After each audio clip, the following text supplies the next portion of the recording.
All right. Well, thank you guys for coming out. Um,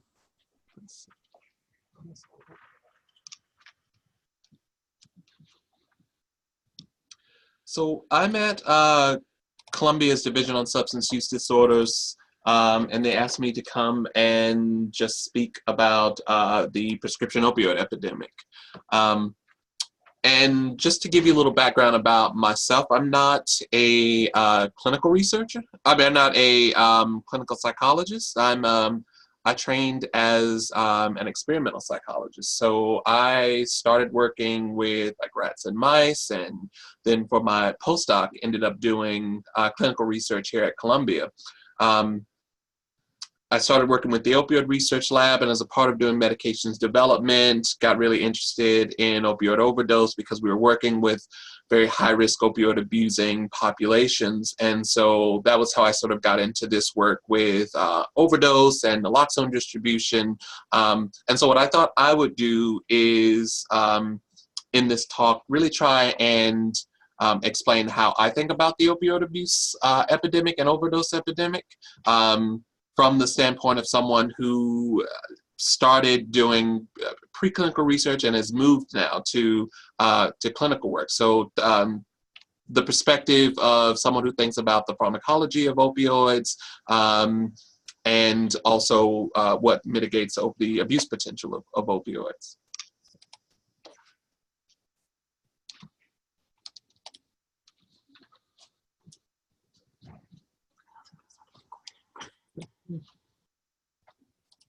We're just making sure the recording is actually starting.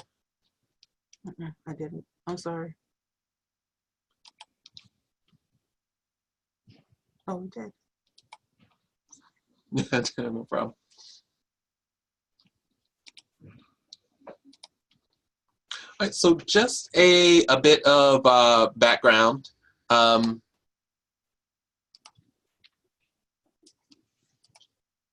So opioid overdose isn't really just a problem in the U.S. and North America. It's really a worldwide phenomenon. But the U.S. and Canada have really borne the brunt of the overdose epidemic. We account for about 1 in 4 drug-related deaths. Since 2000 in the U.S., rates have increased by almost 137%.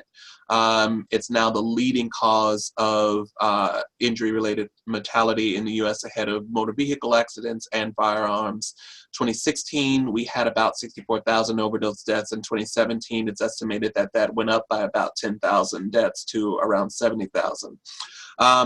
This is drug overdose deaths in general, but we know that opioids contribute to a little over 80% of drug-related deaths in the U.S. So really the problem of drug overdose in this country is really being driven by prescription opioids and also illicit opioids like heroin. So we're at a point now where any given day in the U.S. we have about 115 to 130 deaths related to that we can attribute to an opioid.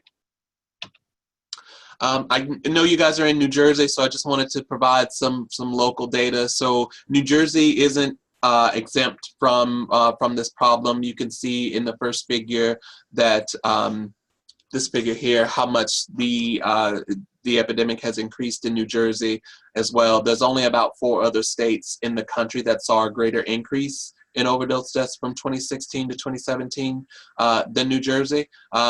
So Jersey is really reflecting what's happening nationally. So like I said before, what I thought I'd do is tell you about, or try to explain how I think about how did we get to this point in this problem of opioid abuse and subsequently opioid overdose deaths. So I'm showing you this figure here not to get you caught up in the pharmacology of opioids, but just to show you the similarity among opioids. So you can go from something that's, you know, what we consider the prototypical opioid, morphine, and with a few very minor changes to its structure, you can go to oxycodone, heroin, hydrocodone, which is Vicodin, and hydromorphone, Dilaudid. So because of the similar structure of opioids, prescription opioids and illicit opioids like heroin, opioids share common features that really lend them to abuse potential. again, like I said, don't get caught up too much in the pharmacology, but um, with respect to the abuse and overdose of opioids, we tend to focus on their actions on the mu-opioid receptor. And opioids are a complicated class of drug because they're what we need them for. The analgesic effects also is thought to mediate their abuse potential, what causes people to go on to misuse them. And again, their actions on that mu-opioid receptor are also going to be what causes individuals to overdose. An opioid overdose is essentially a lack of oxygenation. Other common features across all opioids, whether they're prescription opioids or illicit opioids, are tolerance and physiological dependence. So these aren't necessarily features of abuse. These are things that are going to happen with chronic administration of any opioid in any capacity. But these do help really maintain opioid-seeking behavior and opioid addiction. So analgesic tolerance. You also see tolerance to the euphoric effects of opioids, in which people end up taking more to achieve the same effect, and also withdrawal when people stop using opioids. So these are common features of opioids. They help maintain opioid abuse, and they're significant contributors to the overdose epidemic. So you often hear about the story of dopamine with respect to drugs of abuse as being a common neurobiological substrate of drug addiction. And opioids do increase dopamine as well along, that reward pathway that you're constantly hearing about, the mesolimbic dopamine, BTA to nucleus accumbens, and then to the prefrontal cortex. So opioids sort of fit within that story as well. What I'm showing you here is just sort of to iterate that the abuse potential of opioids is so well conserved and so common that you can demonstrate it in an animal that is so far removed from people as zebrafish. In preclinical research, we can get an animal to spend more time in a portion of a tank that they've associated with an opioid than one that they aren't. We also know that all animal models, rats, mice, non-human primates, will self-administer opioids, demonstrating that this is a really basic feature of opioids, is that their potential to be misused. So what happens when you have this medication with significant abuse potential that you can see in fish, and we get a flood of that drug on the market? So increased access leads to increased misuse. We know that chronic pain is a huge problem in the US. There's a significant number of individuals who have chronic pain on a daily basis, and chronic pain does need to be managed. But what happened in the late 90s is there was an increased focus on pain management among physicians. They were being taught that pain is the fifth vital sign, and the best way to manage that is with opioid analgesics. Pharmaceutical companies didn't help. They encouraged the use of opioids. They also downplayed the risk of misuse. And what essentially happens is that since 1999 or 1991, we had a nearly threefold increase in the prescribing of prescription opioids. And even though we're getting a handle on that now, as recent as 2015, even though Americans constitute about 5% of the world's population, we're about 80% of the prescription opioid market. Any given day in the US, we have about 650,000 prescription opioids being dispensed, and almost 4,000 people initiate non-medical opioid use. And what I'm showing in this figure here is the results of a study that looked at people who were prescribed opioids for non-cancer pain. And they just wanted to see what the pattern was like as far as people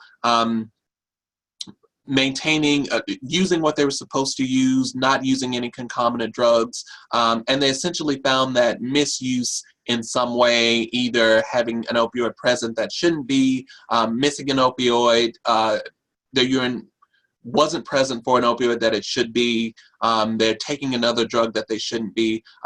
Only about half of the individuals who were being prescribed were using as their opioid as they should. So that leaves a significant portion of individuals who are non-medically using opioids or have some type of aberrant drug use behavior. So increased misuse leads to abuse. It's estimated that about 20 to 30% of patients prescribed opioids misuse them in some way. And by misuse, I mean things like taking more than you're prescribed, taking in a manner that's not medically recommended, using for a reason that's not that is not prescribed. So the pain subsided a few weeks ago, yet you still take your prescription opioid because you like the way it feels, it relaxes you. Taking it with alcohol, that's all considered misuse or aberrant drug use behavior. About 10% of those individuals go on to develop opioid use disorder. The prevalence of opioid use disorder is currently there. It's estimated that about 2 million individuals in the U.S. Meet diagnostic criteria for opioid use disorder, and we know that prescription opioid individuals seeking treatment with noting prescription opioid as the primary drug of abuse has increased about 10 times since 1997. And what I'm showing you in this figure here is just how well the correlation between prescription opioids being dispensed and past year abuse of prescription opioids. So those two match onto each other, or they correlate very well. Prescription opioid abuse is also thought to contribute to heroin abuse. So about 5% of individuals who misuse prescription opioids then transition to heroin. Prescription opioids on the street are actually much more expensive than heroin. Here in the Northeast, heroin is also a very good quality. If doctors get smart and cut someone off from their prescription opioid supply and don't refer them to treatment, then a significant portion of those individuals find it very easy to transition to heroin. Prevalence of heroin use disorder in the U.S. is about 600,000. We've seen a dramatic increase of almost 300,000 over the past 10 years. And what's new about the more recent new initiates to heroin is that a significant portion, about 80% of them, are saying that they were first exposed to opioids via prescription opioids, not through heroin. And that's new. If you look at older cohorts of heroin users, they didn't have this transition from prescription opioids to heroin. So increased opioid use disorder, whether it's the result of prescription opioids or heroin, leads to increased rates of overdose. Overdose is actually the most common cause of premature mortality among people with opioid use disorder.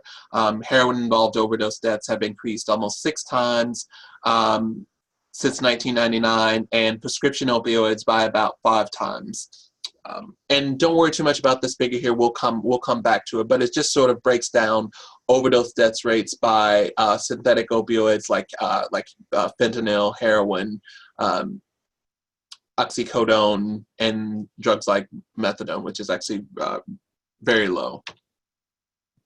So the CDC actually came up with this figure here, in which they try to break down what's happening with opioid overdose over the last 20 years or so. So like I said, increased access to prescription opioids led to increased diversion and misuse. That led to abuse and opioid use disorder, or addiction as we used to call it, and that leads to increases in overdose. They break it down in what they call waves. So wave 1 is a rise in prescription opioid overdose deaths. Remember, if we're looking back before at 1991 to 1999, we'll see that increase in prescribing that probably culminated in this beginning to see increases in prescription opioid related overdose deaths. Again, those individuals in wave 2 transition to heroin. As a result, we see a significant increase in heroin-related overdose deaths. And this new wave is thought to be the result of increases in overdose deaths related to synthetic opioids, and particularly fentanyl. What's happened is this isn't diversion of medically prescribed fentanyl. This is street chemists making fentanyl. Fentanyl is a very potent opioid that makes it very easy to disguise and hide. You also so it's very potent, so it makes sense for a lot of dealers to really play this game of adding a small amount of fentanyl to heroin in order to increase its increase the potency of the heroin. Unfortunately, it's a life or death game for the users because they you never know, what's the right amount, what's too potent, what's not. So we're really just starting to try and get a handle of fentanyl-related overdose deaths, which I'll discuss in a bit. So even though there's been this focus on overdose deaths, we have to begin to consider what are the consequences of non-fatal overdose. So increasing survivability of overdoses is we're going to begin to see, and most drug users experience a number of overdose events before they actually die. So we have to start thinking about what are going to be the medical consequences that we see as a result of non-fatal overdoses. So an overdose event from opioids is a lack of oxygenation to the brain. So you can imagine there's going to be a significant morbidity related to that. So I wanted to talk briefly about some overdose risk factors. So the first I'll discuss is decreased tolerance. So we know that after periods of abstinence, particularly incarceration, people often reinitiate opioid use, particularly if they aren't in any subsequent medication-assisted treatment. They try and reinitiate opioid use at the same level that they were before they were in jail or prison, and it's a significant risk factor for overdose because their body has lost its tolerance. Also, tolerance can also result from variability in the purity of opioids. Street drugs that individuals buy are often cut with other drugs. We know that the cross tolerance among opioids isn't complete. So if dealer A is cutting their heroin with more oxycodone and benzos, and dealer B is cutting their heroin with fentanyl, simply going to a different dealer can put you at risk of an overdose event because your body might not necessarily react in the same way to their drug supply. Another significant risk factor is mixing opioids with other drugs. We often think about substance use disorder as this person is a heroin user, this person is a cocaine user, but polydrug use is really more of the norm rather than it is the exception. We know that about 80% of people with opioid use disorder can be diagnosed with another substance use disorder. What's of particular concern is co-abusing opioids with other central nervous system depressants like alcohol, benzodiazepines. We know that those are both significant risk factors for overdose. I'm not certain about the data in New Jersey, but in New York City, it's estimated that about 96 to 97% of drug overdose deaths have some evidence of other drugs other than opioids in their system. So even though opioids and cocaine have this like biologically antagonistic relationship, one's an upper, one's a downer, co-using the two is still a significant risk factor for an overdose event.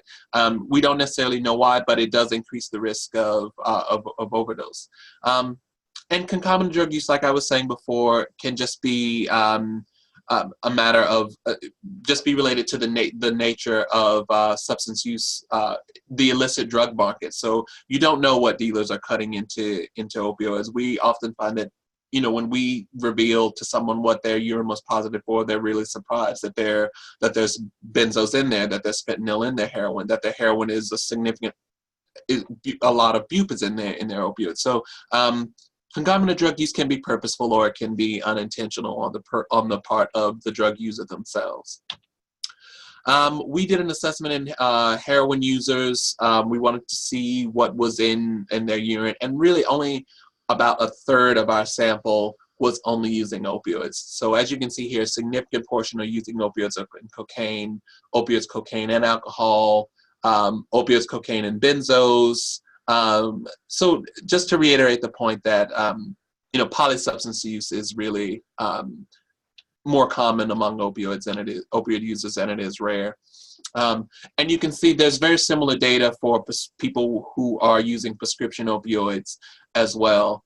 Large portions are co-using sedatives, whether they're prescribed or not, and a significant portion are alcohol users. So that leaves this almost 5% of these individuals in this one study who were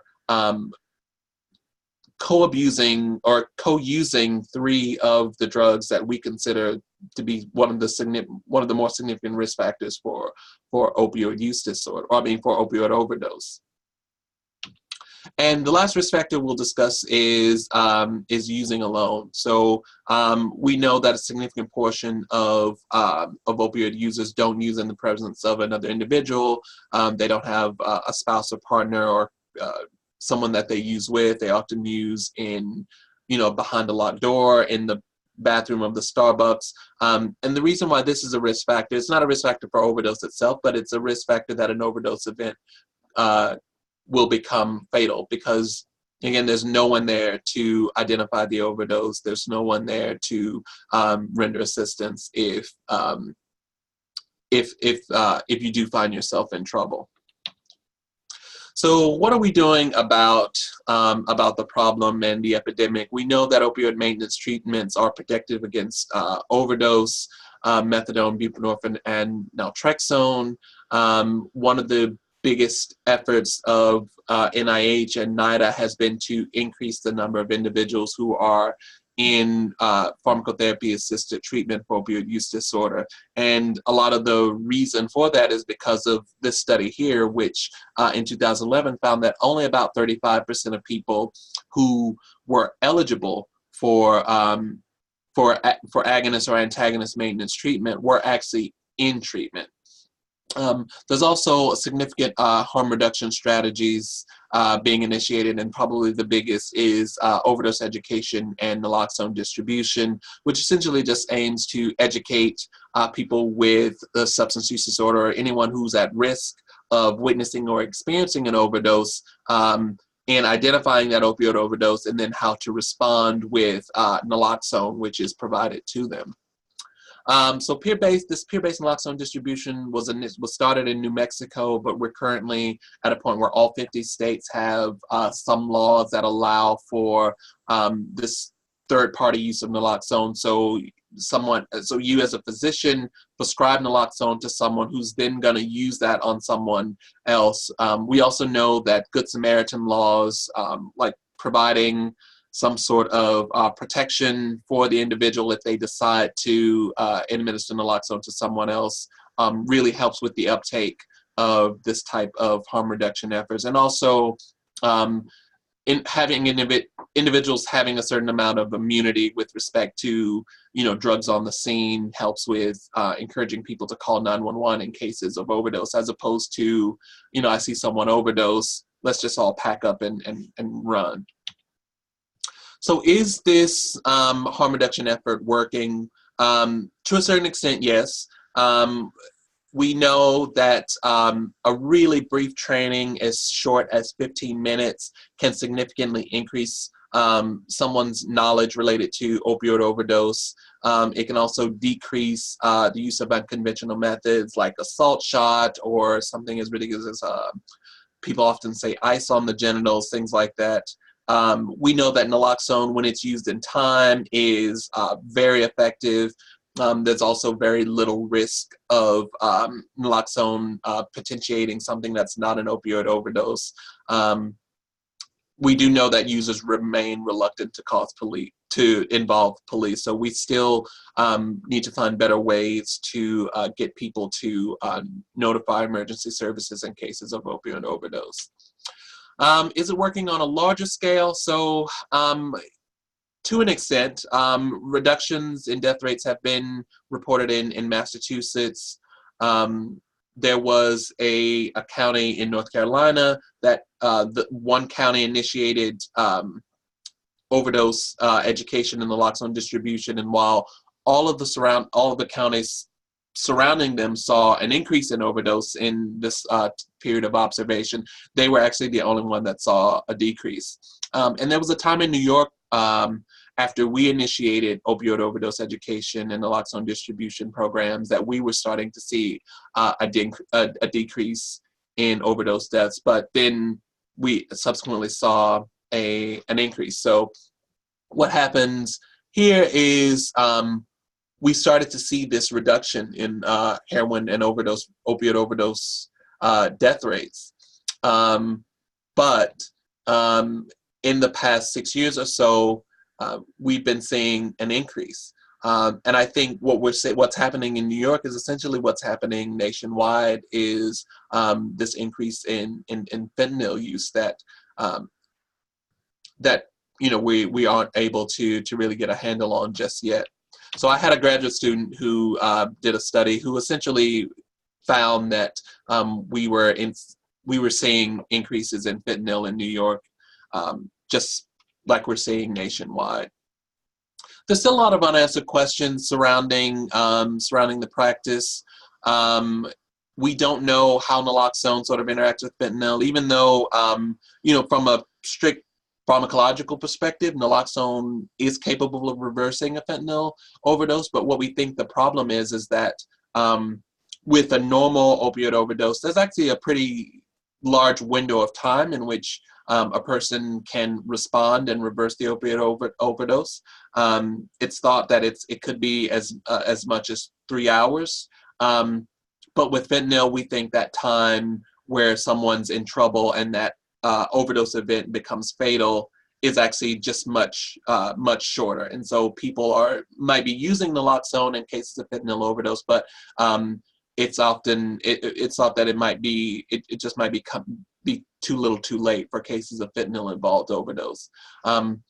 We're still finding the best way to distribute data or distribute the information, the curriculum concerning opioid overdose, and the training format. What's the best way to do it? It's small groups, one-on-one, large groups. Like I said, we're learning that Good Samaritan laws are really important. Immunity laws with respect to, if there's a certain amount of drugs on the scene of an overdose and you call 911, then providing some protection to everyone else who's there is really important.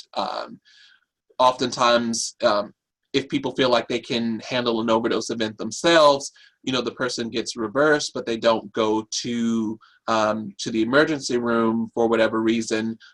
Naloxone only lasts about 30 minutes, so it's possible that an overdose can reoccur once that naloxone wears off. Or we know that naloxone induces withdrawal as a part of overdose reversal. So what's the best way for people to alleviate those negative withdrawal symptoms that they're feeling? It's to use again. So if they aren't in an ER, it's possible that a person uses again and the overdose event can reoccur.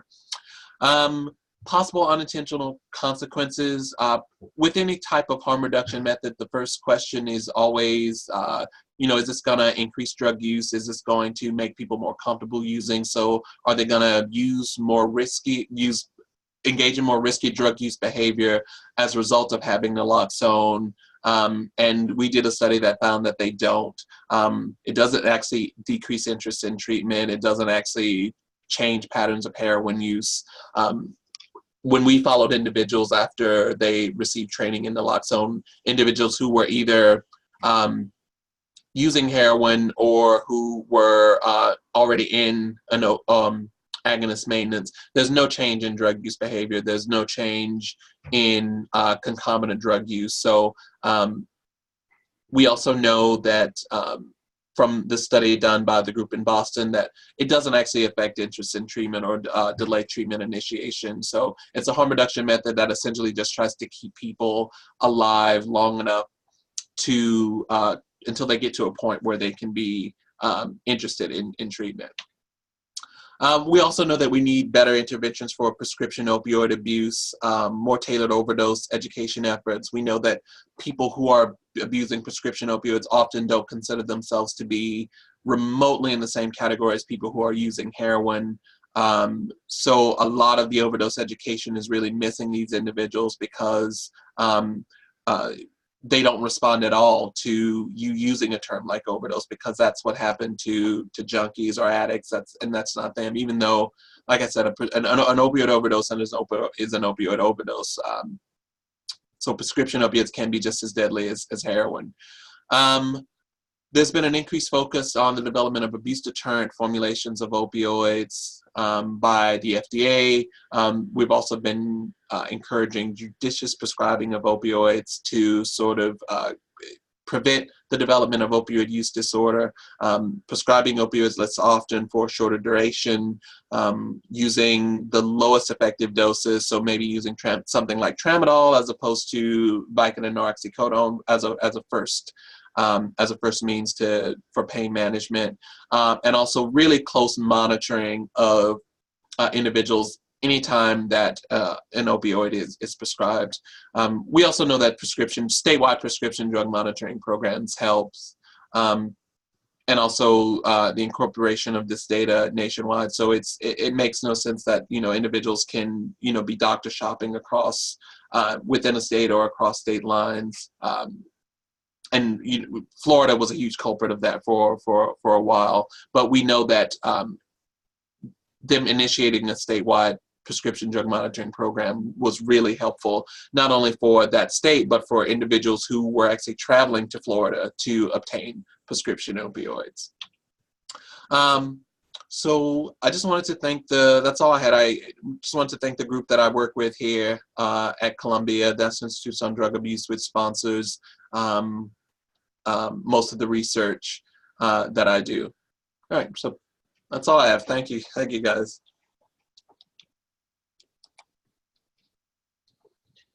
Did you guys have any questions?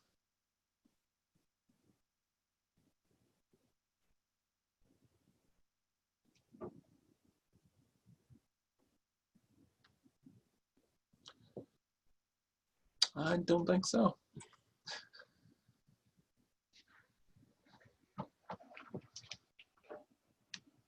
You could unmute yourselves if you have a question.